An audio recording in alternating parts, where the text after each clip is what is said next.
कैलाश संहिता। प्रणव के अर्थों का विवेचन। श्री शिवाय नमस्तुभ्यं। वामदेव जी बोले, भगवान षडानन संपूर्ण विज्ञान में अमृत के सागर, समस्त देवताओं के स्वामी, महेश्वर के पुत्र, प्रणतात्रिक के भंजन कार्तिकेय, आपने कहा है कि प्रणव के 6 प्रकार के अर्थों का परिज्ञान अभीष्ट वस्तु को देने वाला है। यह 6 प्रकार के अर्थों का ज्ञान क्या है प्रभु? वे 6 प्रकार के अर्थ कौन कौन से हैं और उनका परिज्ञान क्या वस्तु है? उनके द्वारा प्रतिपाद्य वस्तु क्या है और उन अर्थों का परिज्ञान होने पर कौन सा फल मिलता है? पार्वती नंदन, मैंने जो जो बातें पूछी हैं उन सब का सम्यक रूप से वर्णन कीजिए। सुब्रह्मण्य स्कंद बोले, मुनिश्रेष्ठ, तुमने जो कुछ पूछा है उसे आदर पूर्वक सुनो। समाष्टि और व्यष्टि भाव से महेश्वर का परिज्ञान ही प्रणवार्थ का परिज्ञान है। मैं इस विषय को विस्तार से कहता हूँ।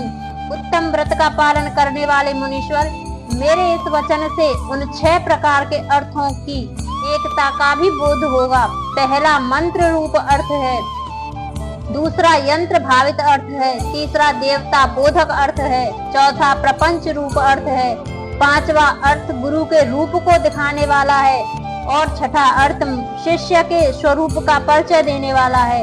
इस प्रकार ये 6 अर्थ बताए गए हैं मुनिश्रेष्ठ। उन 6 अर्थों में जो मंत्र रूप अर्थ है उसको तुम्हें बताता हूँ। उसका ज्ञान होने मात्र से मनुष्य महाज्ञानी हो जाता है। प्रणव के वेदों में 5 अक्षर बताए हैं। पहला आदि स्वर अ, दूसरा 5वां स्वर उ, तीसरा पंचम वर्ग पवर्ग का अंतिम अक्षर म, उसके बाद चौथा अक्षर बिंदु और 5वां अक्षर नाद। इसके सिवा दूसरे वर्ण नहीं है। यह समष्टि रूप वेदादि प्रणव कहा गया है। नाद सब अक्षरों की समष्टि रूप है। बिंदु युक्त जो 4 अक्षर हैं वे व्यष्टि रूप से शिववाचक प्रणव में प्रतिष्ठित हैं। विद्वान, अब यंत्र रूप या यंत्र भावित अर्थ सुनो। वह यंत्र ही शिवलिंग रूप में स्थित है। सबसे नीचे पीठ अर्घा लिखें, उसके ऊपर पहला स्वर अकार लिखें, उसके ऊपर उकार अंकित करें और उसके भी ऊपर उपवर्ग का अंतिम अक्षर मकार लिखें। मकार के ऊपर अनुस्वार और उसके भी ऊपर अर्धचंद्रकार नाद अंकित करें। इस तरह यंत्र के पूर्ण हो जाने पर साधक का संपूर्ण मनोरथ सिद्ध हो जाता है। इस प्रकार यंत्र लिखकर उसे प्रणव से ही वेष्टित करें। उस प्रणव से ही प्रकट होने वाले नाद के द्वारा नाद का अवसान समझे मुनि। अब मैं देवता रूप तीसरे अर्थ को बताऊंगा जो सर्वत्र गूढ़ है। वामदेव, तुम्हारे स्नेहवश भगवान शंकर के द्वारा प्रतिपादित उस अर्थ में तुमसे वर्णन करता हूँ। सद्योजात प्रपद्याम, यहाँ से आरंभ करके सदाशिवोम तक 5 मंत्र हैं। श्रुति के प्रणव को इन सब का वाचन कहा है। इन्हें ब्रह्म रूपी 5 सूक्ष्म देवता समझना चाहिए। इन्हीं का शिव की मूर्ति के रूप में भी विस्तार पूर्वक वर्णन है। शिव का वाचक मंत्र शिव मूर्ति भी वाचक है, क्योंकि मूर्ति और मूर्तिमान में अधिक भेद नहीं है। ईशान मुकुटोपेत इस श्लोक से आरंभ करके पहले इन मंत्रों द्वारा शिव के विग्रह का प्रतिपादन किया जा चुका है। अब उनके 5 मुखों का वर्णन सुनो। पंचम मंत्र ईशान सर्व विद्या नाम को आदि मन मानकर वहां से लेकर ऊपर के सद्योजात मंत्र तक क्रमशः एक चक्र में अंकित करें। फिर सद्योजात से लेकर ईशान मंत्र तक क्रमशः उसी चक्र में अंकित करें।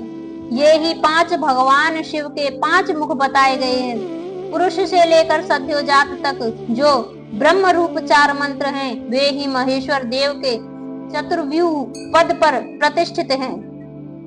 ईशान मंत्र सद्योजात आदि 5 मंत्रों का समिष्ट रूप है। मुने, पुरुष से लेकर सद्योजात तक जो 4 मंत्र हैं वे ईशान देव के विशिष्ट रूप हैं। इसे अनुग्रहमय चक्र कहते हैं।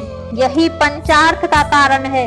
यह सूक्ष्म निर्विकार अनामय परम ब्रह्म स्वरूप है। अनुग्रह भी 2 प्रकार का है।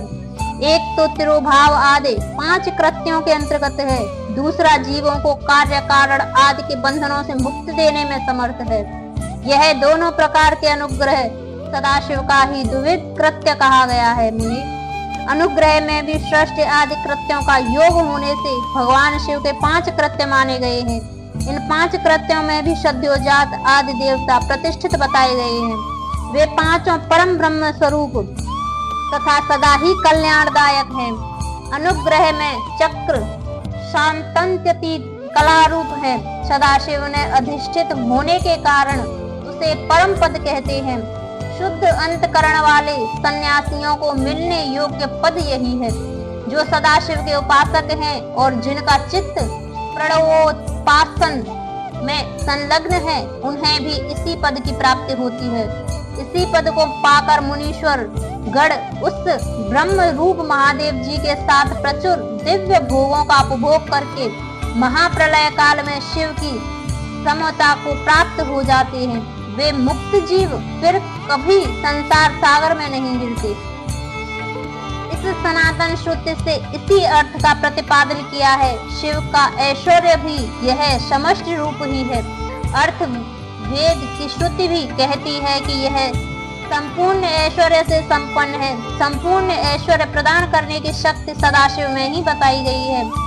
चमकाध्य अध्ययन के पद से यह सूचित होता है कि शिव से बढ़कर दूसरा कोई पद नहीं है। महा ब्रह्म प्रपंच के विस्तार को ही प्रपंच कहते हैं। इन 5 ब्रह्म मूर्तियों से निवृत्त आदि 5 कलाएं हुई हैं। वे सब के सब सूक्ष्म भूत स्वरूपिणी होने से कारण रूप में विख्यात हैं।